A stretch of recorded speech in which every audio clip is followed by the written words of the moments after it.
क्या कहेंगे लोग, सताता है डर, परिवार वाले बनाते हैं प्रेशर, डिप्रेशन और माइंड प्रेशर बनता है कारण।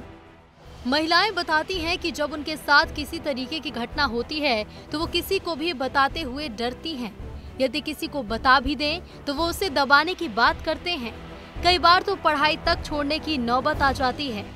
किसी लड़की के साथ अगर पब्लिक प्लेस पे भी कुछ होता है तो पब्लिक भी पता नहीं क्यों उस पर सपोर्ट नहीं करती है। जैसे अभी यहाँ पे बहुत सारी लड़कियाँ हैं, अपनी सुरक्षा के बारे में वो खुद नहीं बता पा रही है।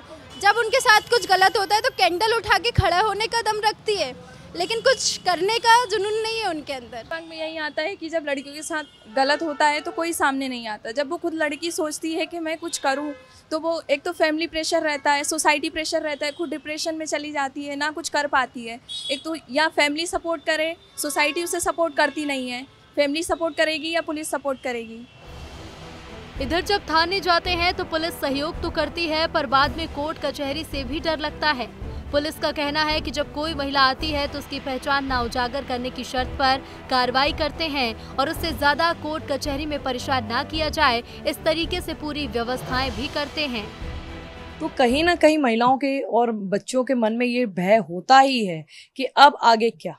जब वो यहाँ पर आते हैं, कंप्लेन तो करना चाहते हैं। कई बार ऐसे भी बच्चे आते हैं जो बोलते हैं कि हम कंप्लेन तो करना चाहते हैं, लेकिन मैम घर वालों को तो पता नहीं चलेगा, कहीं हमारे रिश्तेदारों को पता तो नहीं चलेगा, और पता चल जाएगा तो फिर उनका क्या रिएक्शन होगा, वो हमें गलत ठहराएगा। मनोचिकित्सक बताते हैं कि महिलाओं के ऊपर इसका असर इतना ज्यादा होता है कि वो डिप्रेशन में तो जाती ही हैं, इसके अलावा कई बार अपनी जिंदगी तक खत्म करने का प्रयास करती हैं। इसका यही कारण है कि जब उनके साथ अपराध होता है तो उनके मन में डर रहता है और इसी डर के कारण वो कई बार गलत कदम तक उठाने को मजबूर होती हैं। उन्हें बिना भय के खुल के सामने आना चाहिए और सभी को बताना चाहिए, साथ ही समाज को भी उनका साथ देना चाहिए। उसे उसके सामने जैसा ट्रीटमेंट मिला हो, जैसा एक्सपोजर रहा हो, जैसे कि आप देखिए कि बहुत सारे लोगों को ऐसा लगता है कि अश्लील फफ्तियाँ कसना, इनअप्रोप्रिएट टच करना, ये सब चीज़ें बहुत ही नॉर्मल माना जाता है कुछ युवा समूहों में। अगर वो उनसे उनका जुड़ाव रहा है, मन में एक्सेप्टेंस रहा है, तो निश्चित तौर पर वो भी ऐसा करते हैं।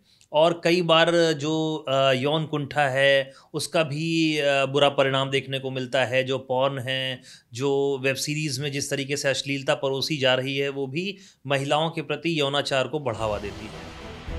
इधर महिलाओं के साथ अपराधों की रोकथाम के लिए पुलिस कई प्रयास कर रही है, योजनाएं भी चला रही है, जैसे महिलाओं के साथ अपराधों की रोकथाम के लिए शक्ति दल का गठन, अंधेरे वाली जगह पर पुलिस पेट्रोलिंग व्यवस्थाएं कर रही है और अभिमन्यु अभियान भी चलाया जा रहा है। महिला अपराधों के प्रति जागरूकता के लिए कार्यक्रम आयोजित किए जाते हैं। आपको ज्ञात होगा कि अभी पिछले दिनों में भी अभिमन्यु अभियान भी चला है। इसमें पहली बार जो महिला अपराधों के प्रति जागरूकता कार्यक्रम है उसमें लड़कियों के साथ साथ यंग एज के जो लड़के हैं उनको भी शामिल किया गया है, जिससे कि उनको पूरे कानून की जानकारी दी जा सके। सरकार भी महिला अपराधों को लेकर सतर्क है और कड़े फैसले ले रही है। महिलाओं को सुरक्षित वातावरण और सेफ्टी की गारंटी ही उन्हें खुलकर जीने की आजादी देती है। पुलिस और मनोवैज्ञानिक भी यही कहते हैं। उम्मीद है कि आने वाले समय में महिलाओं के लिए सुरक्षित वातावरण बन सकेगा।